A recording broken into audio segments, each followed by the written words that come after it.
어제 우리는 오병이어 사건을 우리 함께 읽었습니다. 예수님께서 병 고치는 표적을 보고 그리고 많은 사람들이 따라왔습니다.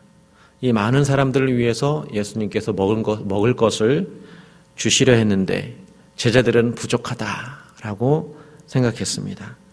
그러나 예수님은 작은 오병이어에 축사하시고 나눠주시면서 그들의 원대로 먹여주셨습니다. 다 배불렀고 심지어 남기까지 했습니다. 큰 무리들은 안 그래도 병을 고쳐주시는 예수님을 보았고 또 이제는 배고픈 자를 먹여주시는 예수님을 보니까 이 사람들은 엄청난 기대감에 부풀었습니다. 병 고치고 배부르게 해주는 사람이 있다면 지금 당장 저와 여러분도 아마 왕으로 삼았으려 할지 모릅니다. 한번 생각해 보면 이 사람들이 사실 우리랑 크게 다른 게 없습니다. 우리도 예수님으로부터 병 고침을 원하고 배고픈 인생이 구원받기를 원합니다. 아플까봐 두려워하고 배고파질까봐 두려워하는 게 사실은 이 땅에 살아가는 사람들의 그런 삶이죠. 이 사람들에게 뭐라 할 일이 아닙니다. 그렇지만 우리가 말씀을 생각해보고 예수님을 생각해보면 예수님은 이것만을 채워주시기 위해서 오신 건 아니다라는 것을 우리는 알죠. 예수님은 많은 사람들에게 영생에 있음을 알게 하고 그 생명을 선물로 주시기 위해서 이 땅에 생명의 빛으로 오셨다라고 말씀합니다. 요한도 이 일을 위해서 기록한 것이죠. 그렇지만 어두운 세상 속에서 살아가는 사람들은 이 빛을 알아볼 수 없습니다. 예수님을 보고도 알지 못하는 눈먼 세상 사람들이죠. 오죽하면 요한복음에서 이런 말씀을 했을까요? 자기 백성 이스라엘도 예수님을 알아보지 못한다. 믿지 못한다. 이런 말씀을 했습니다. 그러나 또 이런 말씀을 했죠. 그러나 영접하는 자, 그 이름을 믿는 자에게는 하나님의 자녀가 되는 권세를 주시니. 예수님을 믿고 말씀과 약속을 신뢰하는 그 마음, 예수님을 아는 마음, 그것이 복입니다. 그것만이 하나님 나라에 들어가서 하나님 나라의 그 선물을 맛볼 수 있습니다. 예수님을 따르던 무리들이 병 고쳐주고 배부르게 해주고 그것을 원해서 예수님을 왕으로 삼고자 했는데 이것은 충분히 이해가 갑니다. 그렇지만 예수님이 주시고자 하는 건 그것만이 아니죠. 하늘의 양식, 하나님의 생명, 영생을 선물로 주려 하십니다. 그렇기 때문에 예수님은 사람들의 요구에 휘둘리려 하지 않습니다. 그래서 그 자리를 피하신 것이죠. 예수님은 세상에 오실 선지자다 이 말도 들었고 또 왕이 될 뿐이다라는 이런 소리를 들었습니다. 그러나 그 모든 요청을 피했습니다. 그렇다면 예수님은 무슨 일을 하시려는가? 그럼 예수님은 누구인가? 그 질문이 계속해서 이어집니다. 날이 저물어 제자들이 배를 타고 바다를 건너가죠. 그런데 이미 날은 어두워졌고 예수님은 제자들에게 오지 않았습니다. 제자들도 아마 예수님을 왕으로 모시고자 하는 그 무리에 휩쓸렸을 것입니다. 제자들도 예수님을 모시면서 그래, 로마로 구원할 왕이 되시겠지. 병 고쳐주시고 먹을 것을 책임져 주시는 그런 예수님을 보면서 우리의 왕이 되셔야 돼 라는 생각을 했을 것입니다. 예수님은 무리들로부터 떠나셨지만 제자들로부터도 떠나셨습니다. 제자들은 예수님께서 왜 떠났는지 교훈을 얻어야 했습니다. 제자들은 왕으로 삼으려는 사람들의 열망에서 조금은 잠잠해져야 했습니다. 그 부푼 마음을 잠깐 내려놔야 했습니다.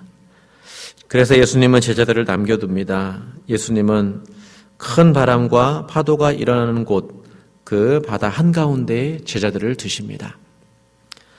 이때 제자들은 생각했겠죠. 예수님은 어디 계시나? 예수님은 우리를 안 지켜주시나? 아까까지만 해도 기분이 좋았는데 병고침과 떡을 주심으로 많은 무리들이 왕으로 모시고자 했을 때 그때 마음이 얼마나 이렇게 부풀었는데 지금은 바람과 파도에 두려워하고 있습니다. 예수님은 자기를 바라보는 제자들을 그 마음을 교정하기 위해서 잠시 떠나신 것입니다. 배 안에 있던 제자들이 힘들게 노를 저어갈 때 예수님께서 바다 위로 걸어오셨습니다. 제자들이 예수님을 보고 두려워했죠. 바다 위에 사람이 걷는다는 것.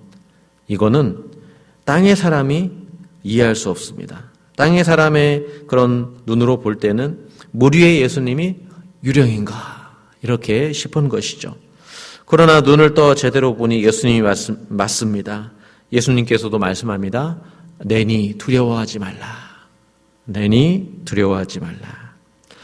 여기서 이렇게 나다, 내니 나다라고 이렇게 한 말씀은 성경에서 하나님께서 이렇게 모세에게 말씀하셨죠. 나는 스스로 있는 자다. 그거는 그렇게 해석했지만 원래 말은 나는 나다. 나다 이런 말입니다. 그 말씀은 그 옛날 모세에게 하나님께서 자신을 계시할 때 쓰는 그런 말씀인데요. 그 말씀을 지금 육신이신 예수님께서 친히 제자들에게 말씀하고 있습니다. 나다. 내가 스스로 있는 자다. 나는 모세 앞에 자신을 드러낸 이스라엘 하나님이다.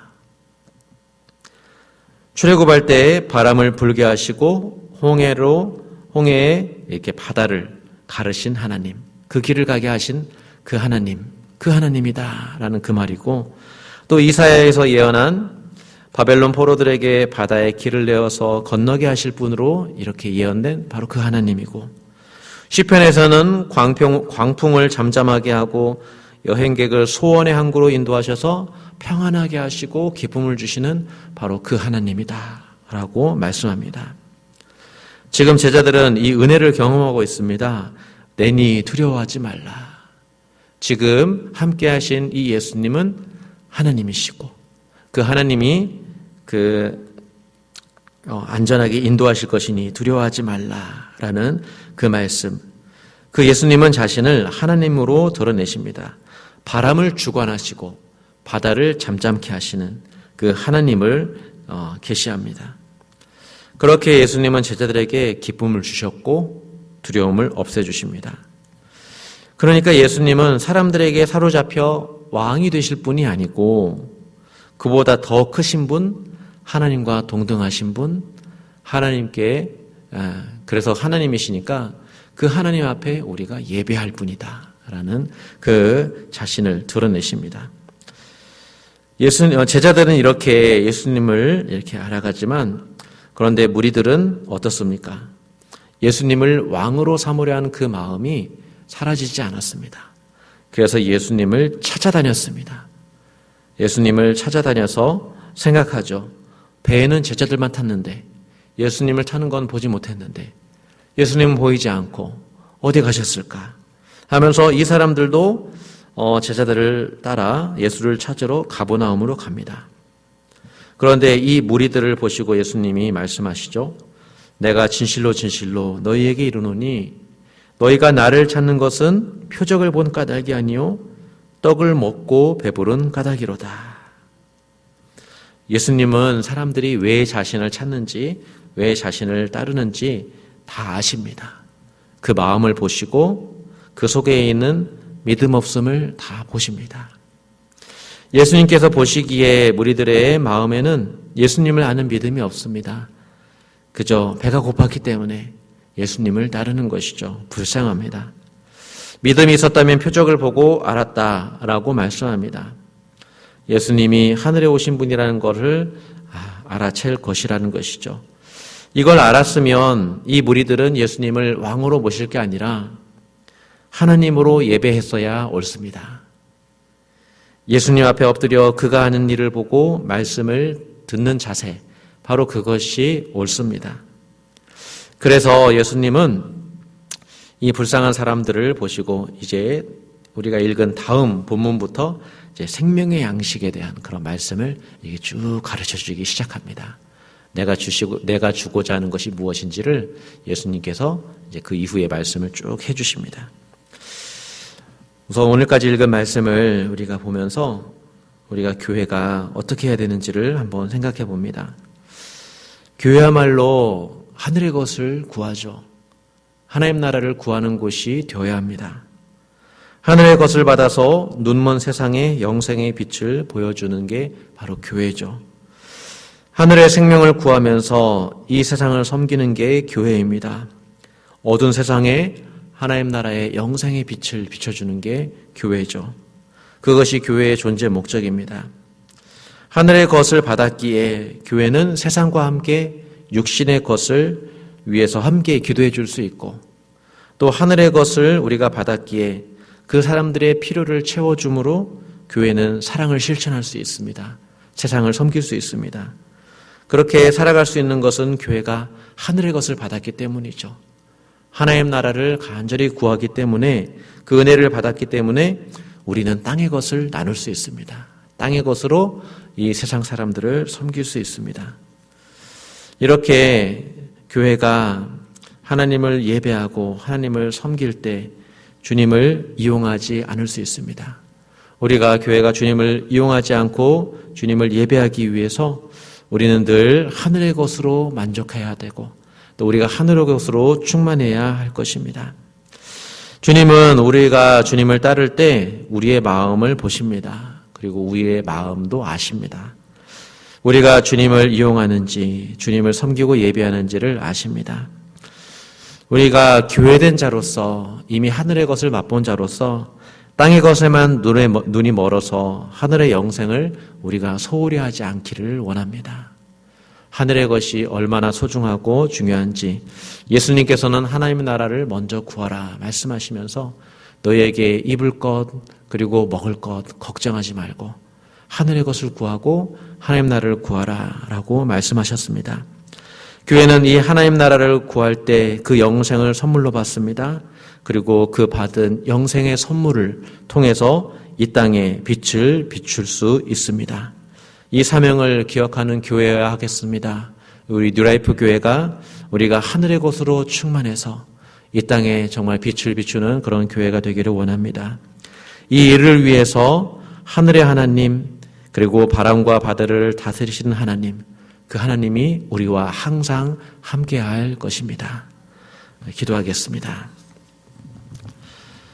살아계신 하나님 아버지, 은혜와 사랑을 감사드립니다. 우리가 땅에 육신을 가진 자로서 참으로 질병 때문에 고통받고 또 먹을 것 때문에 두려워합니다. 그러나 이것뿐만 아니라 하나님께서는 먼저 예수님께서 하늘 양식, 하늘 생명을 주시는 분, 그 우리 주님으로 예배하기를 원합니다. 우리가 주님 앞에 하늘의 것을 먼저 구하기를 원하고 하나님 나라를 먼저 간구하기를 원합니다. 아버지, 이 일들을 통해서 우리가 이 땅의 교회로서 아버지 살아가기를 원합니다. 아버지, 우리에게 하늘의 것으로 충만하게 채워주시고 오늘 하루도 이 영생을 기대어 영생의 삶을 살면서 이 땅에 사는 사람들에게 우리가 섬겨 나갈 수 있도록 아버지 우리를 붙들어 주시고 인도하여 주시옵소서. 감사드리며 예수님의 이름으로 기도드립니다.